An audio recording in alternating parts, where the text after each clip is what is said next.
ஒரு நாள் நான் ரொம்ப மனவேதனைப்பட்டு, இன்னிலிருந்து ஒரு 14 வருஷத்துக்கு முன்னால் ரொம்ப மனவேதனை, எனக்கு ரொம்ப அழுதுகிட்டே இருந்தேன். அம்மா ஒரு வார்த்தை சொன்னாங்க எனக்கு, இங்க வா. என்ன? இல்லம்மா, இந்த மாதிரி கஷ்டம், யார் உனக்கு கஷ்டம் கொடுத்தாங்களோ அது அறம் சார்ந்த விஷயமா இல்லைன்னு வச்சுக்கோயேன், காத்திரு, அழாத. யார் உன்னை சிரமப்படுத்தி ஜெயித்தார்களோ அவர்கள் தோற்று உனக்கு முன்னால் சோழிகளை போல் வந்து விழுவார்கள். நீ அதை பார்ப்பாய். ஆனால் நீ அறம் சார்ந்து இருந்திருக்க வேண்டும்.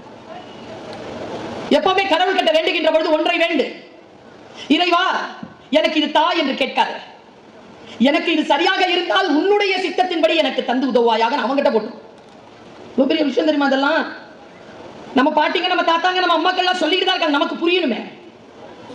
நான் இந்த லவ் பண்ற பசங்கிட்ட எல்லாம் சொல்லுவேன், இந்த சின்ன பிள்ளைங்க